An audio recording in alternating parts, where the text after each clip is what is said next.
Morphalou, nouvelle de Jérémie Bouquin, issue du recueil Sainte-Valentine, Ska fête les amoureux. Allongée sur le ventre, elle souffle un instant, tire le drap. Elle a froid aux fesses. Pas forcément heureuse, juste satisfaite. Le moment fut agréable. Elle reste inerte, comme cela, à regarder l'immeuble en face pendant qu'il se relève, en grognant. Elle fixe silencieuse un paysage de fenêtres aveugles.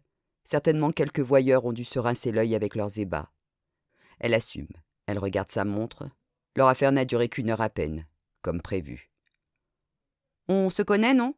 Ce sont quasi ses premiers mots. Elle le regarde. Depuis qu'ils se sont rencontrés, elle se dit qu'elle l'a vu quelque part. Lui sort de la douche. Il se frotte la tête avec une serviette éponge fine, de celle qu'on trouve dans ce genre d'établissement bas de gamme. Il est poilu, un peu de brioche, un corps flasque, rien d'extraordinaire. Comme elle, quoi. Il cherche un moment ses affaires, finit par débusquer son caleçon sur la table de chevet à côté de la boîte de capote Durex, plaisir intense, et d'un gel lubrifiant, citron tonique. « Gilles, je m'appelle Gilles Marflot. » Le mec manque d'imagination. Morphalou, c'est son pseudo sur l'application de dating. Solange, Dinard. Elle, sur l'appli, c'est Didine. Silence. Les deux se dévisagent. Lui tente de la remettre, son maquillage qui coule, ses cheveux en pétard. Elle a morflé, Didine. Mais non, elle ne lui dit rien. Elle passe son soutien-gorge, indime vert pomme, rien de sensuel, juste agréable. Elle a déjà enfilé sa culotte. Elle sort du pieu, récupère sa jupe, son collant vert pomme lui aussi, son chemisier. Dans l'engouement, il a tiré un peu trop dessus. 2 boutons ont sauté. Elle les cherche. Il est désolé. En quelques minutes, les voilà habillés. Rien à se reprocher, comme si de rien n'était. Elle se passe un peu d'eau sur le visage, un peu de gloss sur les lèvres. Leur ex-machine, elle lance. C'est quoi? Un bar, j'y traîne souvent. Elle cherche encore. Je connais pas, désolé. Le quartier des Glycines? C'est en ville? C'est là où je bosse. Il grimace encore, tente de voir s'il y est déjà passé. Connais pas, crois pas.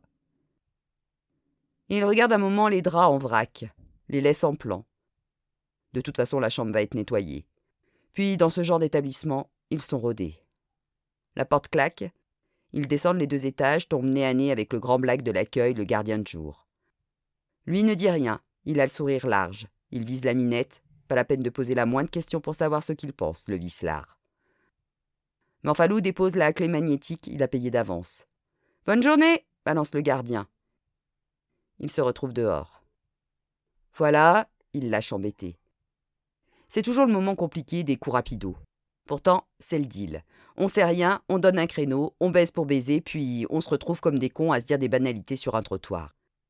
Elle sourit. De toute façon, c'est comme ça. Facile. Ciao. Lui, il va prendre sa bagnole, une Mégane commerciale siglée d'un logo, celui d'une boîte d'informatique. Solange va prendre un bus, l'Intercité. Elle se pose dans un coin, ligne 6, elle cherche son portable, connecte de la musique dans ses oreillettes Bluetooth. Elle s'est fait son plaisir de Saint-Valentin, va maintenant retrouver son quotidien. Elle est prof d'anglais remplaçante dans un collège privé. Rien de bien génial, mais ça paye le loyer. Une notification tombe.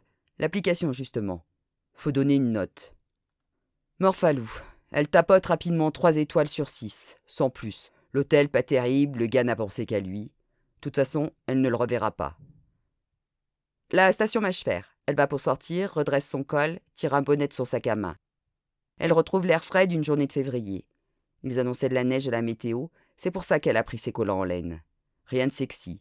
Elle n'était pas là pour plaire, elle y était pour l'hygiène. Vibration à nouveau. Un mail. Sa mère lui demande ce qu'elle fait ce soir. La pauvre, elle doit culpabiliser, doit imaginer sa petite fille unique, célibataire, sans enfant de 40 ans, se saoulant la gueule de désespoir. Pizza, film, dodo, répond-elle.